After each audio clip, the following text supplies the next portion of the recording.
A blessed Sunday, everybody. Welcome to His Life TV. And we are the church that loves God, makes disciples, and impacts our world. To our friends and families who tune here for the first time, it says in 1 John 3:16, this is how we know what real love is. Our Lord Jesus laid down His life for you and for me. We believe that today, as you tune here with us, you will experience the love of God. But before all that, we would encourage you to share the link. Kindly click on that share button. Paki-share po ang streaming na ito sa inyong mga kaibigan, kapamilya. Share it on your communities, on your GCs, to your families and friends. We are gonna hear a very powerful word today. Also, gusto rin po naming malaman kung saan po kayo nanonood. Leave on the comment section, write them down, type it in where you are watching from. If you are from the north or the south or from Manila or even abroad.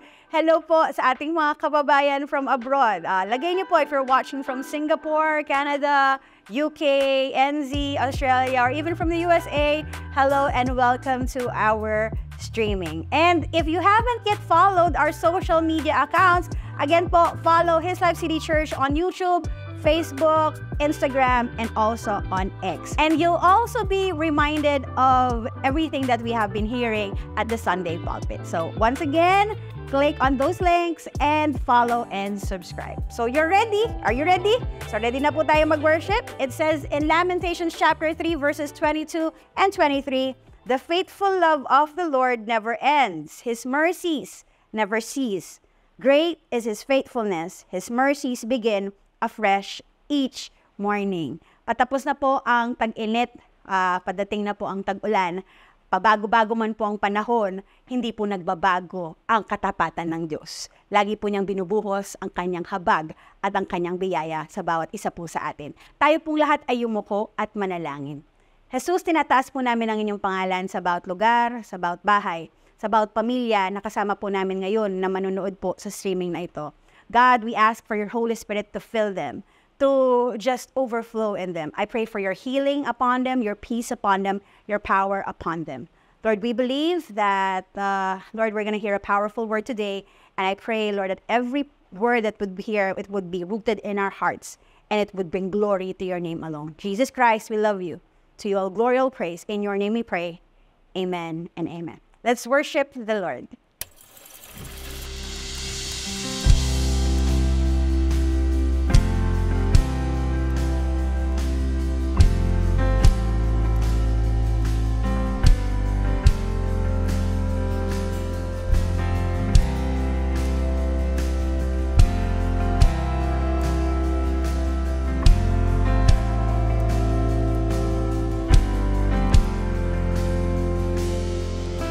You come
'Cause today there's a new thing happening. Leave behind what happened yesterday. Come on, if you believe it, you sing it. Leave behind, oh, 'cause today there's a new thing happening. Leave behind what happened yesterday. It's a new thing happening, yesterday. 'Cause today there's a new thing happening. This is the day that the Lord has made. This is the day that the Lord has made. We'll rejoice, we'll be glad in it. This is the day the Lord has made. Rejoice and be glad in it. This is the day the Lord has made. We'll rejoice and be glad in it. We'll rejoice and be glad in it. We'll rejoice and be glad in it. Give him praise. Praise the Lord with gladness. He's in our midst. You believe that he deserves it all, and he is worthy of it all. Give him the highest praise and shout, Jesus. You can do better than that, church. Shout, Jesus. Give him the praise. Give him the praise. Woo. You are most worthy, Lord. You are most worthy. With smile on our faces, with our hands lifted high, and joy in our hearts, God, we give you the worship that you deserve, the praise that you deserve. Thank you, God, for giving us this wonderful privilege, Lord. Dinadakila po namin ang pangalan niyo, Jesus. Napakasaya po, napakasarap ang nasa presensya niyo, Panginoon. Itinataas lang ang pangalan niyo. Pinapasalamatan po kayo sa mayamang biyaya niyo sa mga buhay namin dahil sadyang dakila at tapat po kayo, O Diyos. Allow us to boast about who you are and just sing about who you are in our lives, Lord, and lift up your name, Jesus. It's all about you. Tinataas po namin kayo, Jesus. Mahal na mahal po namin kayo.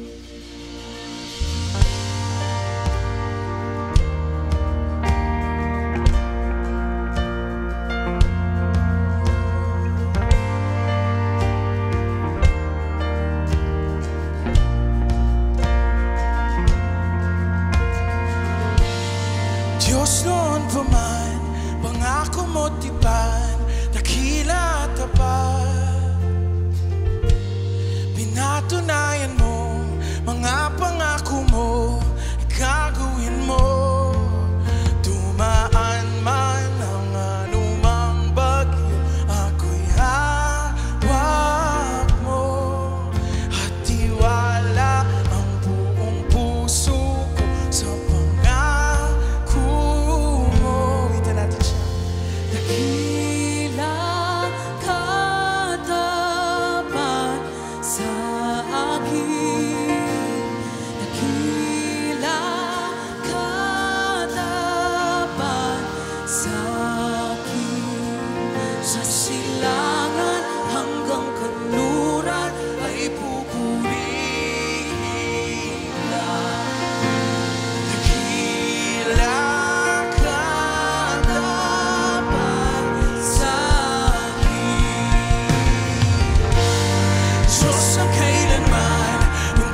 Sa silangan hanggang kanluran ay pupurihin ka.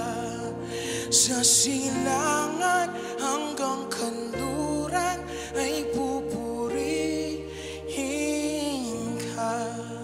Sa silangan hanggang kanluran ay pupurihin ka. Dakila ka tapat sa akin.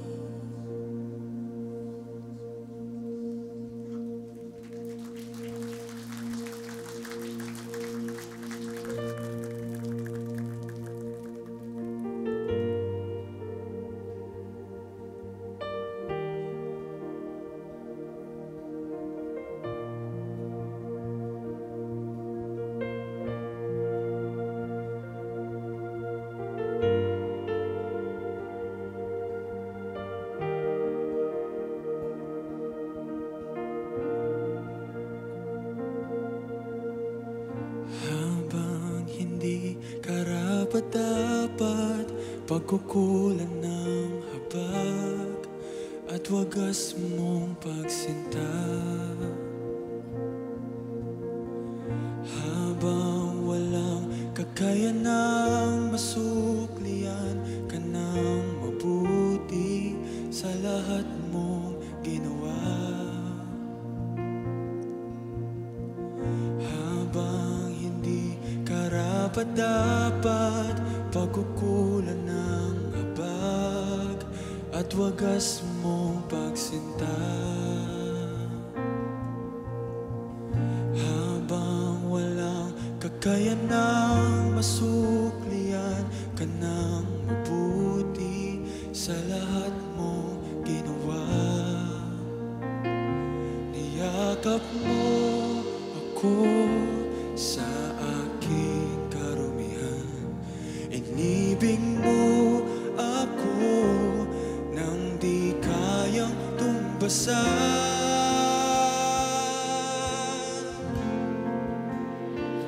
O Diyos ng katarungan at katwiran, na kahit minsan di nabahiran ang kabanalan, kalwalhatian. Salamat sa sukulang biyaya mo.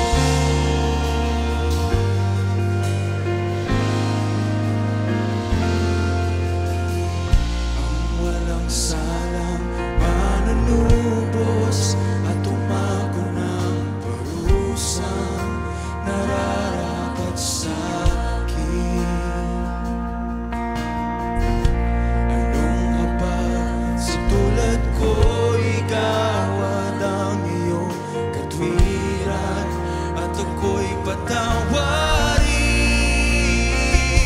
Niyakap mo ako sa aking karumihan, inibig mo ako nang di kayang tumbasan.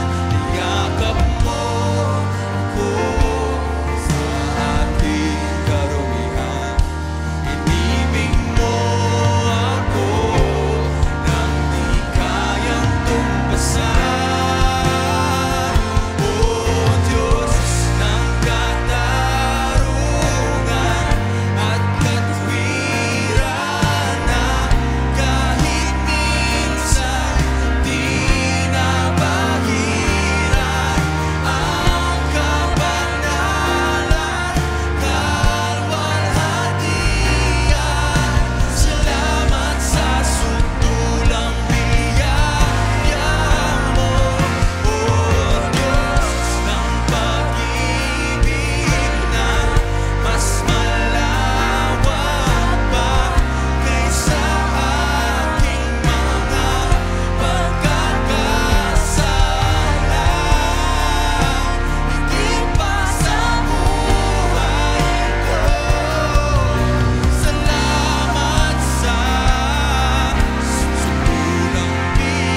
Palakpakan po natin ang Panginoon. Sige po, yung pinakamalakas, pinakamainam. Panginoon, tapat ka. Panginoon, karapat-dapat ka. Oh God, thank you Lord. Thank you Jesus. Atin pong itaas ang ating mga kamay sa Panginoong Hesus. Habang nakataas ang aming mga kamay, Panginoon, kasama nito nakataas ang aming buong puso, ang aming buhay, ang aming lahat-lahat, dahil totoo nga, Panginoon, nakarapat dapat ang iyong pangalan at wala pong ibang pangalang maitaas sa lugar na ito kung hindi ikaw lamang, Jesus. Oh God, maraming salamat sa pribilehiyo, maraming salamat sa pagkakataon na kami ay makapagpuri, makapagsamba, Panginoon, sa iyong mabuting pangalan. At ngayon, hayaan mo nga, Panginoon, sa oras na ito, bawat isa sa amin matagpuan ka. Bawat isa sa amin marinig ka, Panginoon. At wala pong lalabas sa lugar na ito sa aming lahat na hindi kami binago, na hindi kami pinagpala. Maraming salamat, Panginoon. Pagpalain mong oras na ito. Bless this time, bless this place with your anointing. Bless your people with faith today, and bless your servant, O God, as I share your word right now. We honor you, God, we love you, and we give you all the highest praise. In Jesus' mighty name we all say, Amen and Amen. Come on, somebody shout hallelujah! Come on, somebody shout hallelujah! Thank you, Jesus. Give him praise.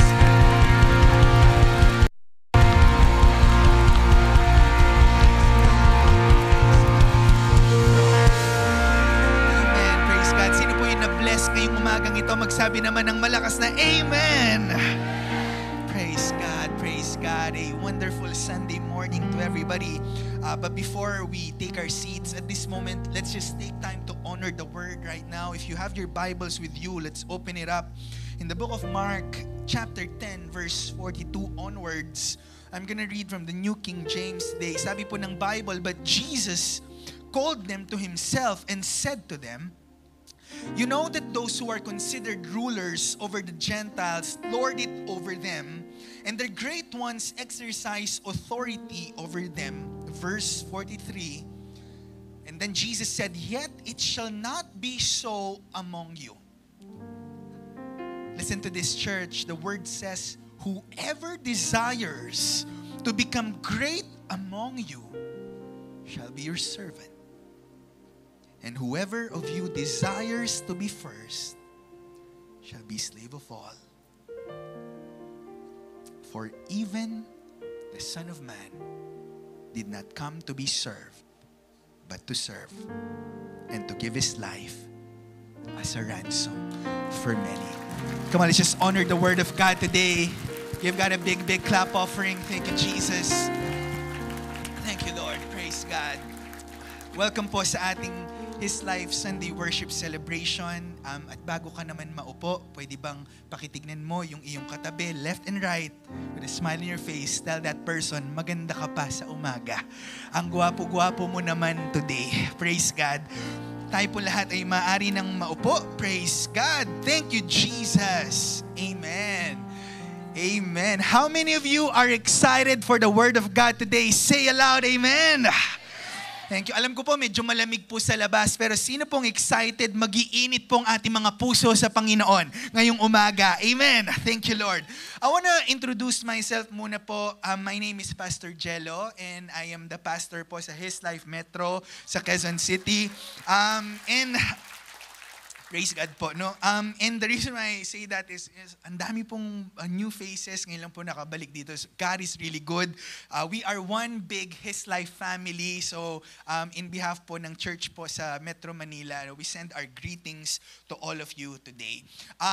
This morning po, I'm so excited to preach on the Word. For the past few Sundays, parang medyo naging mini-series na po yung ating mga messages dito sa Sunday, no? Naalala niyo po yung Loving God Passionately, na we talked about live fearfully, live thankfully. And then last week, pinag-usapan po natin yung seeking God diligently. Do you remember? Lahat po nang nakakaalala, magsabi naman ng Amen. But today, straightforward, I'm going to talk about the topic na tuloy-tuloy lang po sa ating mini-series na ito, no? I'm going to talk about a topic I call serve God wholeheartedly. I like that. Serve God wholeheartedly. Sige po, palakpakan po natin ang Panginoon wholeheartedly. And when I say serve God, let me be clear with all of you. I'm not just talking about serving God in church. Hello? I'm not just talking about ministry sa simbahan or every Sunday. I'm actually talking about serving God Monday to Sunday. Every single moment, even the ordinary day of our lives. No? I'm not just talking about church. I'm talking about our life with our family, yung ating pong trabaho, eskwelahan, or whatever it is in our personal lives. But I'm gonna start today with a question. Sino po dito yung nakaranas na ganito? Have you ever experienced buying something na biglaan, yung nabigla ka lang, buying something na akala mo kailangan mo, pero na-realize mo hindi naman? Lahat po ng maraming na-check out sa Lazada, okay, na eventually nung dumating, ba't ko pa nabili-bili to? Parang ganun no? Or maybe, ang tawag po dyan, impulse buying. Tama? Yung akala mo, gusto mo, pero hindi naman pala. Or maybe, baka meron dito naka-experience na ng talagang akala mo dati, bagay mo yung kulay na yan. Okay? And then na-realize mo, ay, hindi pala siya match. Okay? So, this has a lot to do with the human nature. No? I want you to follow with me. I call it the human nature of, most of the time, we think we know what we want. Tama po. Bilang mga tao, kumbinsido tayo. Kapag tinanong mo isang tao, parang alam mo yung gusto mo until eventually na-realize mo, ayaw mo pala yung course mo, mag-shift ka. Tama? Kaka-apply mo lang ng trabaho, na-realize mo, ayaw mo pala to, and then resign ka agad. Tama po. Again, the human nature is, we think we know what we want. Pero alam niyo po, when it comes to God, I wanna say right now, it's not really about what we think we want. Alam niyo po anong mahalaga pagdating po sa buhay natin kasamang Panginoon? It's ultimately about what God wants for us. Mas mahalaga po yun kung ano yung gusto ng Panginoon. Kasi let's be honest, sino na po dito yung nakaranas na kakapilit mo dun sa gusto mo, napahamak ka. Tama? Kakapilit mo dun sa akala mo, ito yung para sa'yo, and then hindi naman pala. When it comes to the world, iba po ang sukatan. The world that we live in today, church, values different things, different set of things, as opposed to what is valuable in the sight of God. Kaya importante po na ma-distinguish natin yan kung ano ba talaga ang gusto ng Diyos para sa atin, para yun po ang mapamuhay natin and our lives will become lives of worship to the Lord. Sino pong gusto ng ganun? Yung buhay po nila ay magagamit para makapaglingkod sa Diyos. Magsabi naman ng amen, no? And the reason why I say this, there's a very specific story in the New Testament po that Jesus specifically addressed this. Yun pong desire ng tao for something and then He corrects them, no? I want to introduce to you, magkapatid po sila in Mark chapter 10. Ang pangalan po nila is si James and John, no? So James and John, the sons of Zebedee, came over to Jesus at meron po silang specific na gusto. As in, hindi po ito nagkataon. They were really intentional about it. Baka nga, ni-rehearse pa nila to. Talagang lumapit sila kay Jesus. They had a very specific request. Okay? We're gonna find out what it is. Sabi po niya dito, they came over and spoke to Him, and then they said, Teacher. Okay? They said, we want you to do us a favor. Okay? Sa Tagalog po, ito yung parang, ang translation po nito sa Tagalog, ganito, yung Jesus, baka naman. Parang ganun no? Talagang, meron po silang hinihingi. Ano kaya yun? What is your request? Jesus asked. Although alam na naman ni Lord kung ano yun, pero tinanong niya sila. O sige, ano yun? Ano yung gusto nyo? And then they replied, eto na. They said, Jesus, kung pwede lang naman baka pwede. Okay lang ba, Jesus, when you sit on your glorious throne, we want to sit in places of honor next to you. Aba, ang tawag ko po dyan, ambisyoso. Talagang, paano ko po nasabi na talagang intentional yan? Imagine niyo po, specific pa ang gusto, left and right. Sabi pa nila, one on your right and the other on your left. That's such a ridiculous, funny request. You know why? Kasi po, Baka sabihin natin, hindi, Pastor, libre namang mangarap, okay naman yan. Pero you have to understand the context of this is, if you read the whole chapter of Mark chapter 10, Jesus has given them a lot of lessons and stories about yung importance po na hindi po masyadong importanteng material things. He talked about how difficult it is for a rich man to enter the kingdom of God. And he even talks about eventually giving up his own life. Okay? And dying on the cross. And then habang sa lahat ng lesson na yon, ang na-pick up mo is, Lord, gusto ko, doon ako sa place of honor. Hello? Lahat po na nakakasunod so far, magsabi naman ng amen. No? And probably hindi ko sila masisi. Because that's how our world is sometimes designed. Tama po. We are measured by accomplishments. No? Ang value ng tao minsan nakalagay po yan kung gaano siya kaangat sa buhay. Tama? Paangatan, pataasan po ang buhay dito po sa mundo. Tama? Imagine, nag-reunion lang kayo, nag-away-away na kayo sa ari-arian. Diba? Gets niyo po yun? But on the other hand, listen to me. Kung sa mundo po ay pataasan and it's all about position and achievements, ibahin mo ang Panginoon. Pagdating po sa Diyos, pababaan po ang buhay. And everybody say amen. Come on, palakpakan po natin ang Panginoon. It is about that. Napakasimple lang po ng word ng Panginoon sa atin ngayong umaga. No? Because of that ridiculous request ng magkapatid po na ito, suddenly Jesus had to correct them. Jesus had to fix the issue all at once. Sinagot niya po sila agad-agaran. Let's continue on verse 42. Mark 10:42. Jesus called them to himself and said to them, and by the way, tuloy ko lang po after kasi ng request nila, alam niyo po, narinig yun ng mga ibang 10 disciple. Alam niyo po nangyari, nag-away-away pa po sila. Ganong level, di ba? Ang lakas maka-telenovela. But Jesus called to himself and said to them, you know that those who are considered rulers over the Gentiles, lord it over them. Kumbaga sinasabi ni Jesus, dito sa mundo, yung mga boss o kaya yung mga may position, talagang ginagamit nila yung authority nila. And the great ones exercise authority over them. Verse 43. Pero sa Tagalog po, sinasabi ng Panginoon, pero sa Diyos po iba. Yet it shall not be so among you. Whoever desires to become great among you shall become your servant. I could just imagine siguro kung sila po nag-aaway-away, di ba, sa position. Tapos sabi ni Lord, kung sino gusto maging great, siya maging servant. Siguro sila po, ha? Anong servant? Hindi naman yun yung gusto namin. Gusto namin yung greatness. Yun nga. Kung gusto mo ng greatness, nandun yun sa servanthood. And everybody say, amen. Sige po, palakpakan po natin ng Diyos. Tuloy ko, sabi niya, and whoever of you desires to be first shall be slave of all. And then I think this is the ultimate example, verse 45.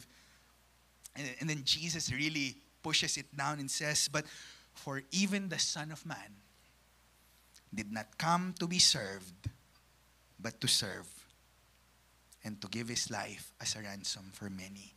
Iba po sa Diyos. Yung akala mong ganito yung gusto mong buhay, iba po sa Diyos.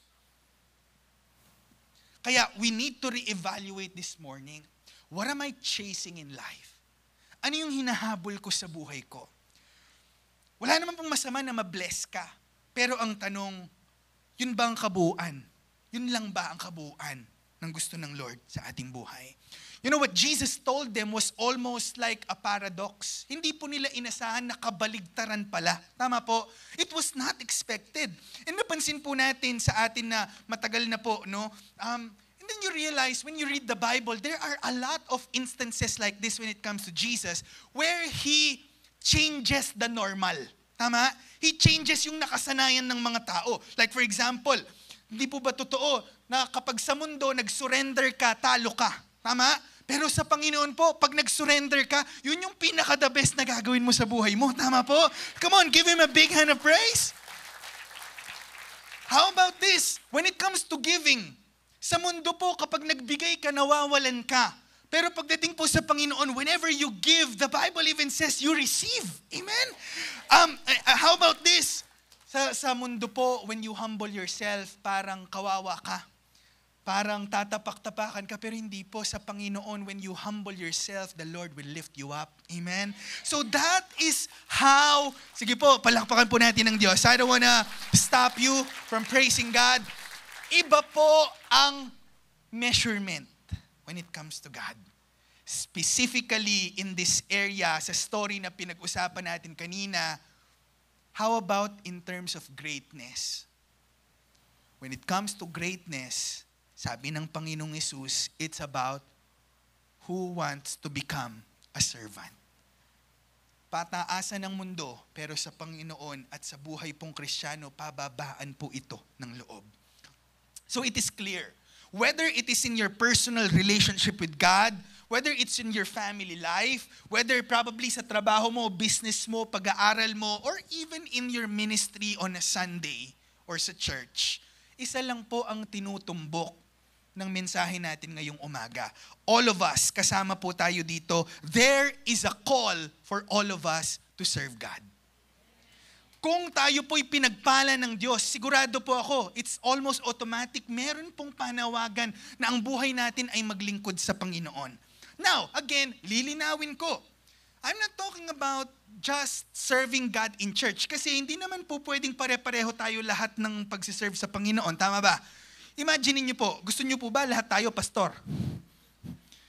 Imagine niyo, next Sunday tayo lahat, nandito tayo lahat sa taas. Di ba ang hirap nun? Amen, amen. Ang dami natin no? But what I'm talking about is, wherever God has planted you, wherever God has called you, use that opportunity to serve God wherever you are. Give Him a big, big clap offering today. Whether you're a housewife, whether you feel like you're an ordinary person, sigurado ako may inilalagay si Lord sa buhay mo na pwede mo siyang paglingkuran. Amen. So, when I say there is a call to serve God, balikan natin yung title. So, the question next is, how am I gonna do that? Paano ko paglilingkuran ang Panginoon sa paanong paraan? Unahin muna po natin ito. If you're gonna serve God, wala pong ibang paraan, church, but you have to serve Him wholeheartedly. Kailangan buo. Kung maglilingkod na rin tayo sa Panginoon, kailangan po ibigay mo na lahat. Tama? Kasi let's be honest. Minsan po mas awkward pa, minsan mas nakakangawit pa po kapag hindi mo binibigay yung best mo. Tama? Pag hindi mo binibigay yung buo. Like for example, minsan sa worship na lang, sasabihin ng worship leader, let's lift up our hands to God. Tapos ikaw, wala ka sa mood eh. Let's lift up our hands to God. Sinisigawan na tayo ng worship leader. Tapos, okay, pwede na ba to?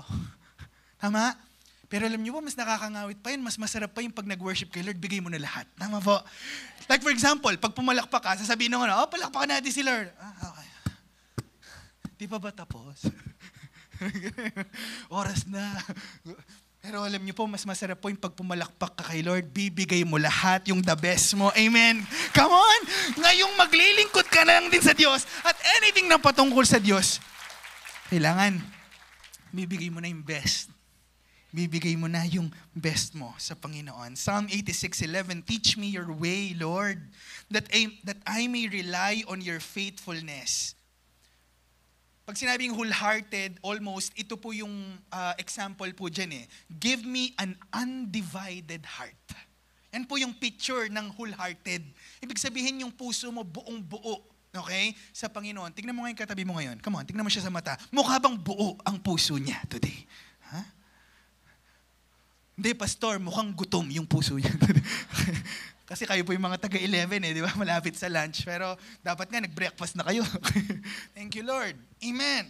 Give me an undivided heart that I may fear your name. You must understand that in the Hebrew translation po ng heart sa passage na ito, it literally talks about our whole life. Our emotions, kasama yan. Our decisions, hello.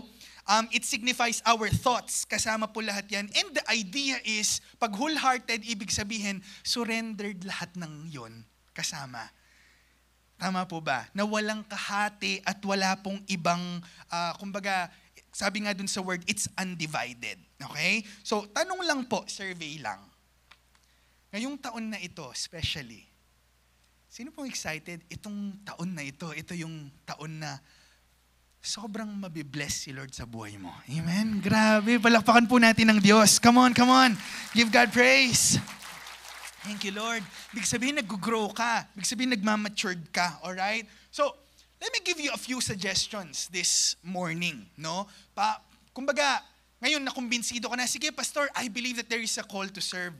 Sige, Pastor, I believe that if I'm gonna serve God, I'm gonna do it wholeheartedly.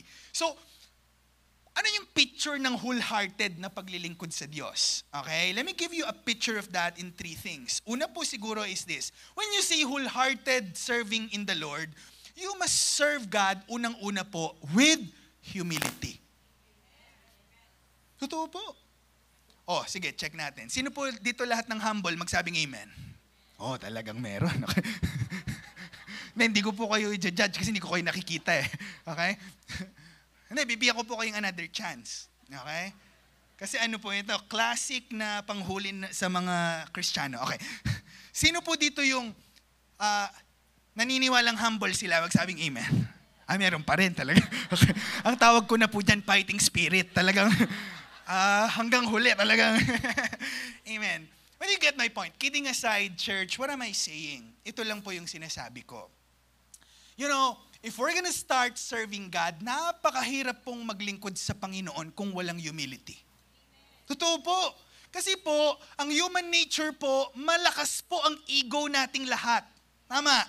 Wala po ni isa sa atin ang masasabi na talagang puro ang ating puso. Tama ba? Ilan na ba sa atin yung nag-fall na dun sa trap na Kristiyano ka, pero kapag ka nainis ka, di ba? Na-experience mo na ba yon? Yung grabe, humility yung pinag-uusapan, tas mamaya lang yan, pag kumain kayo, di ba? Ang tagal lang nung ino-order niya. Sinong manager dito? Tapos meron ka pang katalay na, may kasunod pa po yan. Alam mo yung sasabihin mo, Nick, di mo ba kilala? At sasagot siya, hindi po, buti naman. Kasi pastor ako doon, nakakaya. Gets niyo po? Ilan na ba nakita mo sa Facebook na nag-away sila dahil lang nagkaunahan sa kotse? Alam mo yun, yung parang, again, human nature tells us all of us have that ego eh. Yung pride po nandun siya, kaya po kailangan isurrender po natin yan sa Panginoon. And yung humility, sa Kanya po nanggagaling yan. Tama? And that's why the Holy Spirit has to change us and teach us that if we're gonna serve God, it has to come from a place of humility. Now, wala na po sigurong better example when it comes to humility kung hindi si Jesus. Tingnan po natin, basahin natin. John chapter 13 verse 1. You know this story. Before the Passover celebration, Jesus knew that his hour had come to leave this world and return to his Father. He had loved his disciples during his ministry here on earth. And now he loved them to the very end. Gusto ko lang pong i-emphasize that what Jesus is about to do is motivated by love. Tama? It's not for show, it's not anything. It's literally motivated by love for the disciples. Because it's hard to serve people that you do not love. Tama? Tutuloy ko. But if we jump to verse 4, ito na yon. Okay? Can you imagine, malapit na po siyang ipako sa krus and everything, and then he does this to them. Okay? Probably walang nakaisip na ganito yung gagawin ni Jesus eh. Kasi he was their teacher. He was their savior. And yet, he showed them the biggest example in humility. Verse 4. So he got up from the table. Jesus took off his robe. He wrapped a towel around his waist. And he poured water into a basin. And then, look at this, church. And then he began to wash the disciples' feet, drying them with the towel he had around him. I don't know about you, but balikan natin yung storya ni James and John kanina, at even yung 10 other disciples na nag-aaway-away sa position.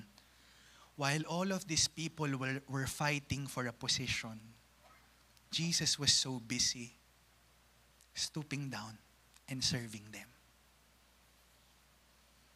And then, we go back to ourselves. Lord, baka pala kung ano-ano yung hinahabol ko. Lord, baka pala ang yabang-yabang ko na pala. Pag nakita mo yung example ni Jesus, walang ibang gagawa, okay, ako. And everybody say, Amen. And amen. This is love expressed in serving. Sabi ko nga po dyan, while everyone's reaching for greater heights, Jesus was washing people's feet. Napaka-pure na example po ng humility. Inulit pa po ito ni Jesus, and He made sure that they understood this. In John 13 verse 12, sabi niya, after washing their feet, He put on His robe again and sat down and asked, kinonfirm ni Jesus, sabi niya, do you understand what I was doing? Imbis na mag-away-away kayo sa posisyon, mag-unahan kayo na maglingkod sa bawat isa. Palakpakan po natin ang Diyos. Amen. And this is not exclusive just for people in church. Maliwanag po in John 13:15, ang panawagang ito po ay sa ating lahat. I have given you an example, sabi po ni Jesus, that you should do as I have done to you. Kung naging mabuti ang Diyos sa iyo, kung pinatawad ka ng Panginoon, binigyan ka ng bagong buhay, lahat ito panawagan sa atin. Gamitin natin ang ating mga buhay po para paglingkuran ang Panginoon. Serve God with humility. Pangalawa po, I want to go to sa pangalawa po, no? Now, if you want to serve God wholeheartedly, pangalawa, serve God with passion. Ano pong ibig sabihin ng passion? Ibig sabihin, kailangan ibibigay mo yung best mo. Tama po. Ibig sabihin, may kasamang intentionality.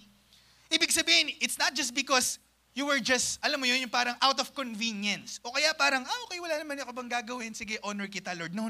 It is specifically intentional. Okay?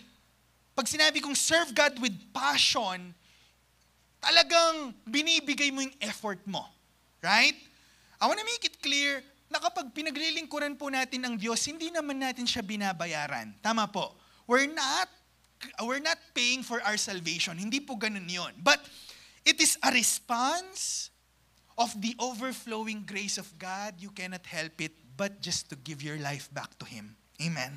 So what happens is, when you serve God with passion, ang isa ko pong picture dyan is para kang atleta.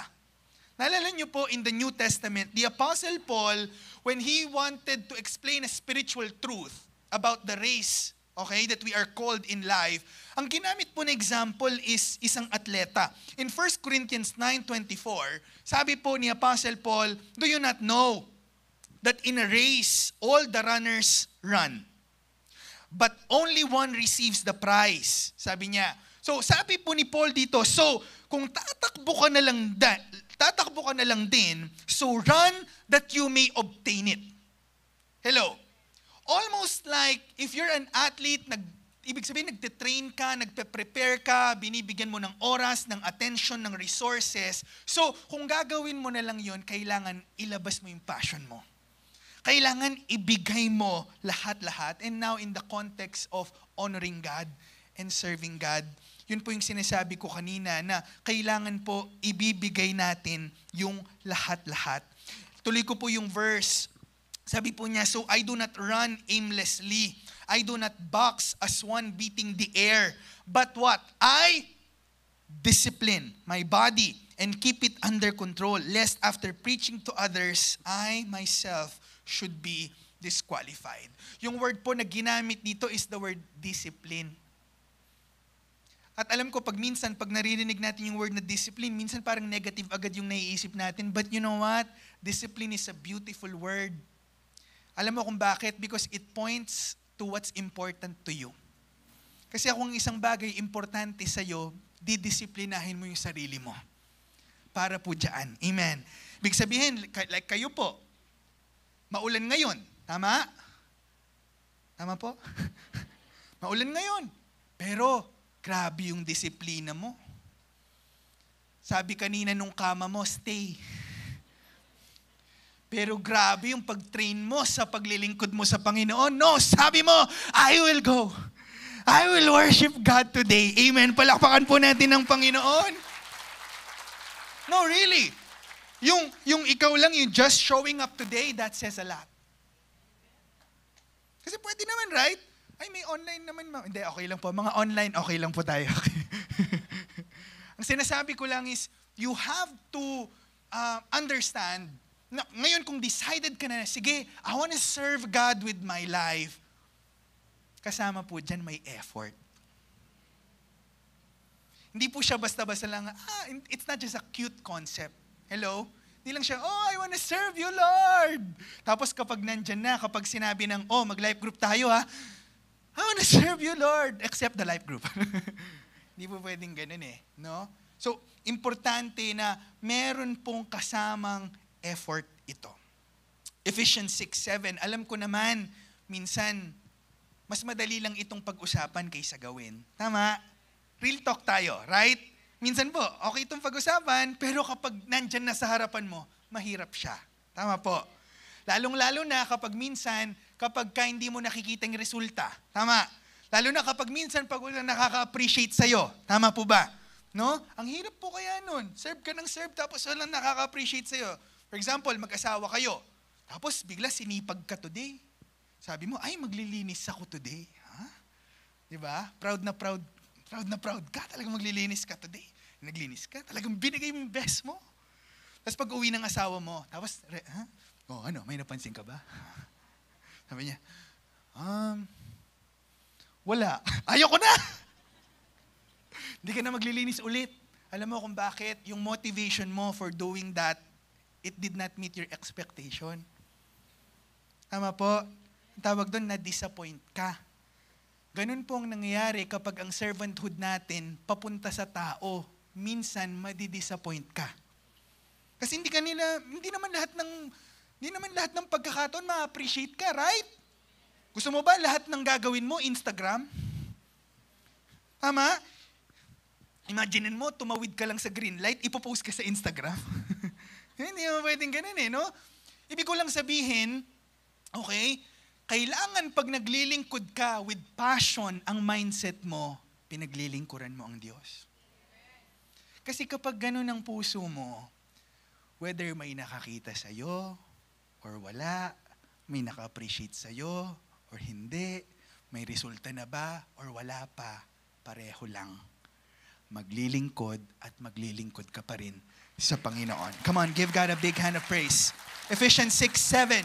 Yun po yung sinasabi na serve wholeheartedly as if you were serving the Lord and not people. Because you know that the Lord will reward. Ito naman ang maganda dyan. We remember last week, God is a rewarder. Tama? That Lord will reward each one for whatever good they do, whether they are slave or free. When you do servanthood, pero sa Diyos, you are pointing it to the Lord, alam niyo po, yun yung pinaka-the best na klase ng buhay. Amen?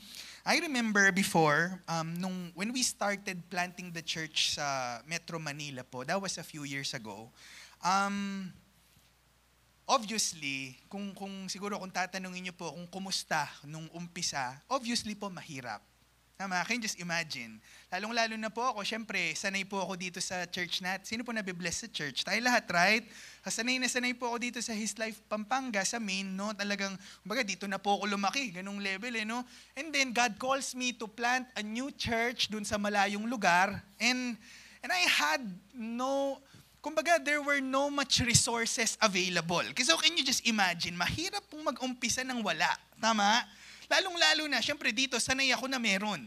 Mahirap mag-start ng wala. I remember before when we started, umabot pa po sa point na para akong one-man team. Ako magpe-preach, ako mag-LO, ako mag-a-announce. Wala pa kaming worship team noon, magpe-play lang ako ng video.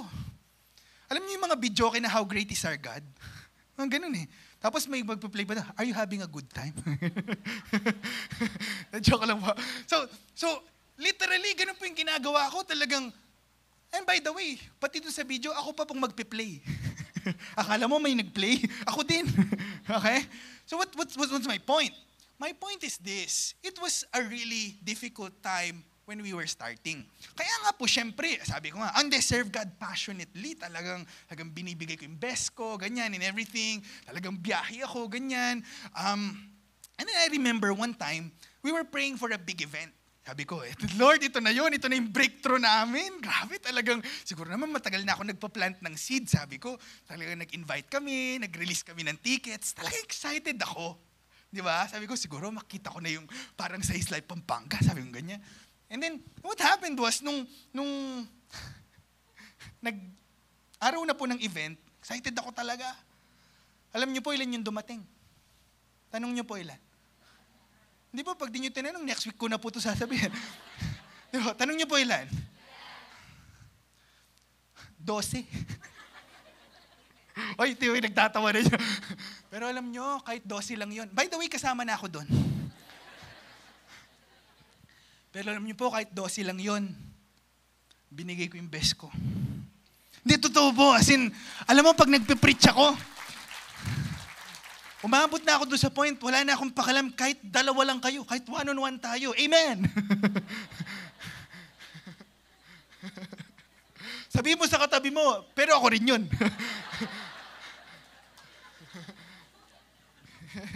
Amen. No, seriously. Pero, I'm gonna be honest with you. Kahit binigay ko yung best ko, at that moment, masakit. It's painful, right? Kasi syempre, you were expecting ganyan-ganyan. Umuwi po ako ng araw na yon.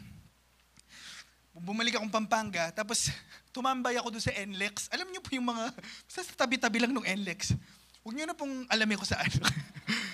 Tapos, nag-stop lang akong gano'n. I was praying to God, sabi ko, Lord, ano ba itong ginagawa ko sa buhay ko? Sabi yung ganyan. Parang natitempt na akong bumalik eh. Parang sabi ko, uwi na lang ako. Sabi yung ganyan. But you know what? Praise God. Sino po naniniwala pag naglilingkod ka sa Diyos, walang nasasayang sa Panginoon. Amen? Pwede mo palakpakan po natin ang Lord. Years later, I'm gonna find out that God has a great plan para po sa church doon. Right now, we have a church in Metro Manila po sa Quezon City. And it's a thriving church. Super blessed na blessed po. Pag minsan po, if you drop by sa Quezon City, daan po kayo doon. And hindi lang po yun. Praise God, nanganak na rin po yan ng mga churches. Right now, meron na rin po tayong His Life Fairview. Alright?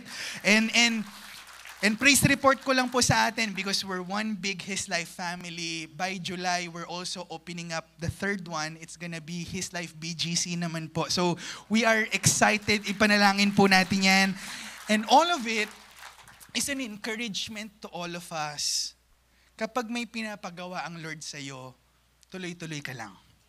Paki-encourage mo naman yung katabi mo right now. Come on, alam mo yung pinagdadaanan niya eh. Sabihin mo naman sa kanya, tuloy-tuloy ka lang kay Lord. Amen. Praise God. Give God a big, big clap offering today. Woo! Masarap pong maglingkod sa Panginoon. Amen? Panghuli na lang po. Now, you want to serve God wholeheartedly, you have to serve God with humility, serve God with passion. And lastly, if you want to serve God, we have to serve God with an eternal mindset. What do I mean by that? Alam niyo po, kapag po ang mindset, ang paningin natin sa paglilingkod sa Diyos, pang mundo lang, let me be honest with you, mas madali pong mapagod at ma-burnout. If we're doing things out of earthly rewards, mapapagod po tayo. Lalong-lalo na, di ba, sa mga ganon. Pero, tayo po na mga believer, when we serve God with a mindset and a perspective of eternity, minsan kahit walang resulta dito, pero nabilang yan sa langit. Amen. Yun po ang mahalaga. Amen? Come on, give God a big hand of praise. Now, the question is, why are you doing what you're doing? Kung ano man ang expertise mo at kung saan ka man dinala ng Panginoon, ang tanong, nagagamit mo ba yan para sa gospel?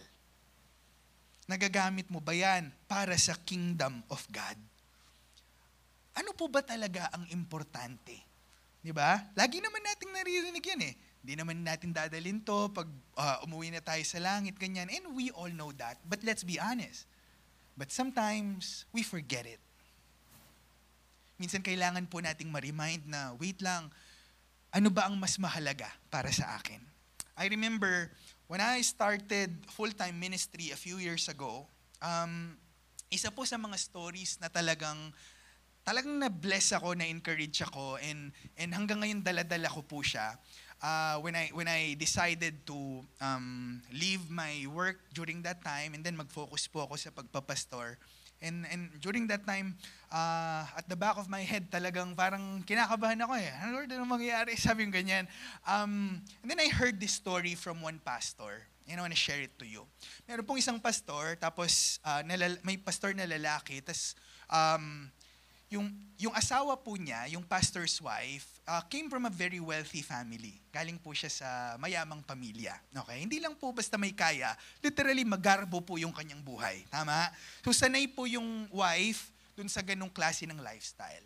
But when they got married, nung nagpakasal po ang pastor na ito dun sa kanyang asawa, they agreed.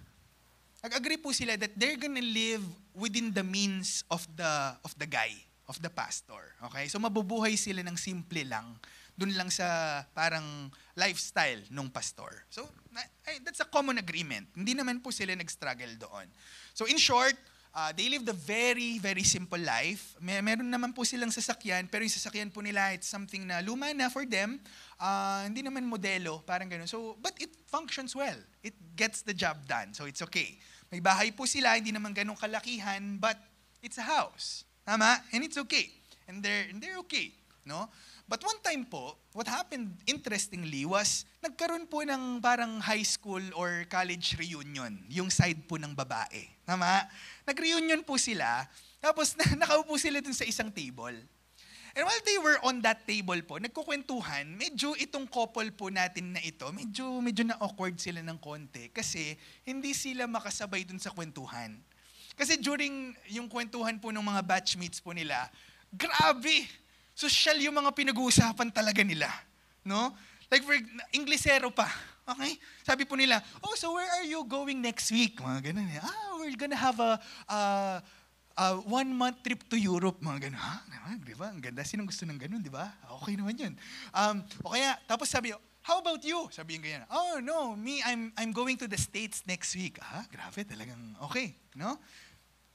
Yung mag-asawa po, hindi sila makaimik kasi nagaganyanan sila eh. Tayo sa bahay lang eh. Wala mo silang pupuntahan eh. They didn't have the budget for that and they're okay. Pag-uwi po nila, nandun na po sila sa parking lot. Nauna pong lumabas yung mga kabatch nila. Ang gaganda ng mga kotse. Talagang, alam mo yung mga modelong kotse na sobrang hirap bigkasin yung pangalan? Di ba yung kotse pag maganda, ang hirap ng pangalan? Mga ganun eh. And then, tapos, itong pastor po na ito, nag-o-observe siya. Hindi sila makaalis kasi biglang natahimik po yung asawa niya. Kasi natahimik siya, parang may iniisip. Itong pastor, itong lalaki, medyo nagigilty na siya. Parang sabi niya, ano ba yan? Sabi niya, ba't ganitong buhay lang yung meron kami? Kasi naisip niya. Like, that's normal, right? Naisip niyang ganun.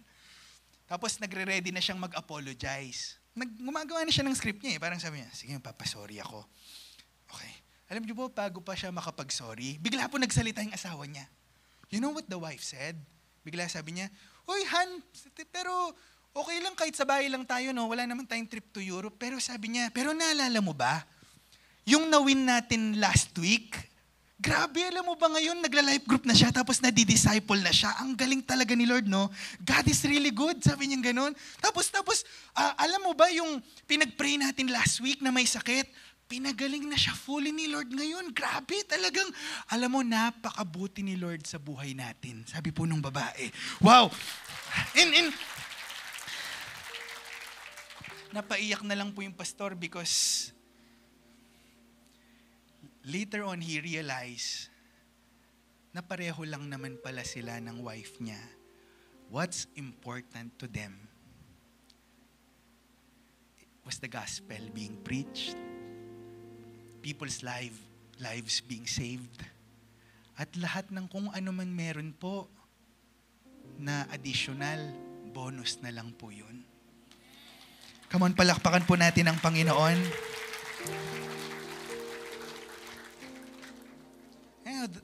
Don't get me wrong. Hindi ko naman po sinasabing masama yung blessing. It's not what I'm preaching today. But what I'm saying is, let's put things in context. What is it for? Para saan? Pag tinignan natin yung ating buhay, when everything comes to an end, sana masabi natin sa Panginoon na, Lord, ibinigay ko yung buong buhay ko para paglingkuran ka. And everybody say, Amen. And amen to that. I think the biggest encouragement this morning is this.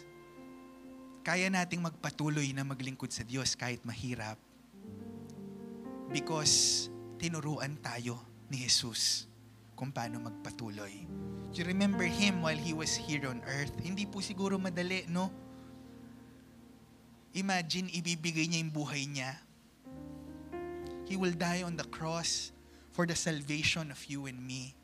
Pero natapos po ni Jesus yun. Alam mo kung bakit? Because He was thinking about us. Hebrews chapter 12 verse 2, we look away from the natural realm and we focus our attention and expectation onto Jesus who birthed faith within us and who leads us forward into faith's perfection. His example is this. Because His heart was focused on the joy of knowing that you would be His. Tingnan niyo po itong verse na to, sabi, He endured the agony of the cross and conquered its humiliation, and now He sits exalted at the right-hand throne of God. Alam mo po kung bakit kayang tapusin ng Panginoon yon, no? He could endure everything because His eyes were set on eternity. At ngayon alam ko po, marami sa atin baka nagde-decide tayo na, okay, gusto kong paglingkuran ng Panginoon, pero makinig ka sa akin, bago ka pa nag-decide na paglingkuran ng Panginoon, bago mo pa piliin yon, matagal ka nang pinili ng Diyos. Matagal nang sinabi ng Panginoon,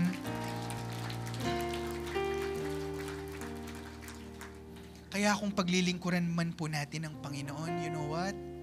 It's just a response to what He has already given us. Kaya po wala sa atin pwedeng magmayabang. Wala po sa atin ang pwedeng magmalaki. Balikan ko po yung istorya kanina. Nakakatawa po, no? Yung mga disciple nag-aaway-away sa posisyon. Pero si Jesus, He was so focused on the mission. And that is to save you and me. That is to have a relationship for eternity with you and me.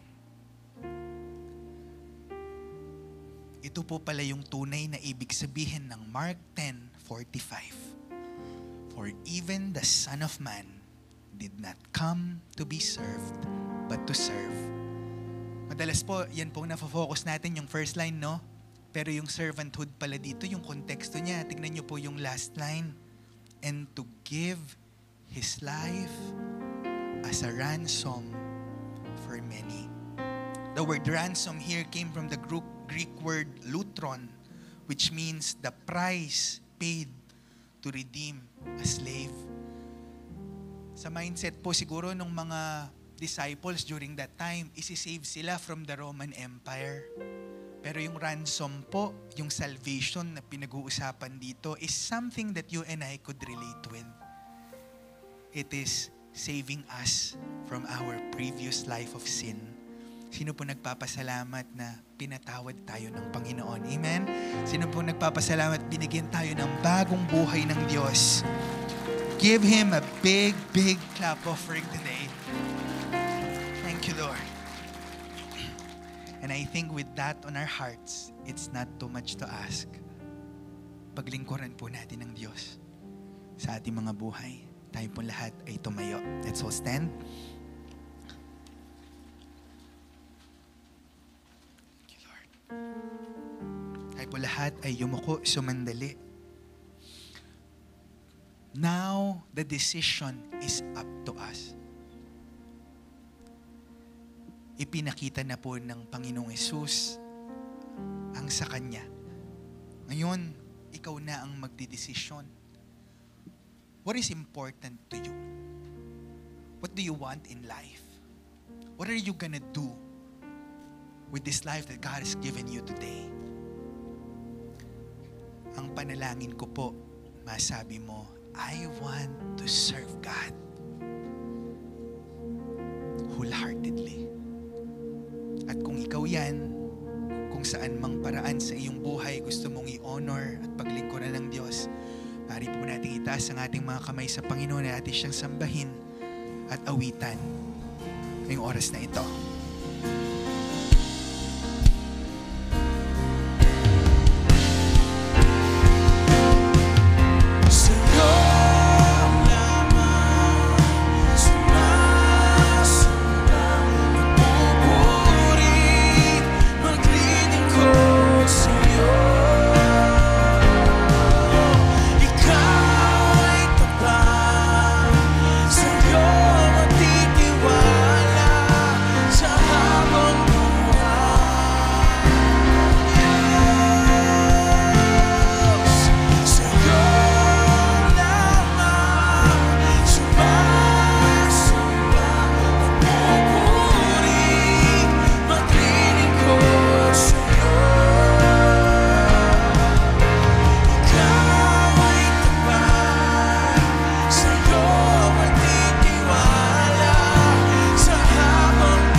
Palakpakan po natin ang Panginoon. Come on, yung the best para sa Diyos. Thank you, Lord. Thank you for your word, God. We have first-time guests po who wants to surrender their life to the Lord Jesus. If that is you today, wherever you are in the room, you can lift up your hand and follow me in this simple prayer. Sabihin mo lang, Dear Jesus, today, I ask for your forgiveness for all of my sins. I open up my heart. I welcome you as my Lord and my Savior. Starting from this day, I'm gonna follow you. I'm gonna love you. I'm gonna serve you. Thank you for the gift of eternal life. This I pray. In Jesus' name, amen and amen. Palakpakan po natin ang Panginoon. Come on, give God a big hand of praise. Thank you, Lord. Sino po na-bless ngayong umaga? Magsabing amen. Praise God for that very powerful word. Ano po yung favorite part of the message na gustong-gusto po ninyo? Kindly leave it on the comment section. Gusto po namin marinig kung ano po yung highlights nyo, kung ano po yung tumatak sa inyo, kung ano po yung i-apply nyo, kung saan nyo po i-apply yan. Again, leave it on the comment section, your highlight of the message for today. Now, for the part of the love offering, here are a few ways if you want to send your love offering. Details are posted on the screen. So you can give via GCash or via bank transfer. Thank you for joining us for tonight. We can't wait to worship again with you next Sunday. I'd like to turn it over to our pastor for the benediction. Lift up your hand. I want to bless you with a word of prayer. The Lord bless you and keep you. The Lord make His face to shine upon you. The Lord be gracious to you. The Lord bless you with peace. The Lord bless you with a servant's heart. The Lord bless with humility. The Lord bless you with an eternal mindset. The Lord bless with passion. The Lord bless your lives. In the name of the Father, Son, the Holy Spirit. All God's people say amen. God bless you all, church. See you again.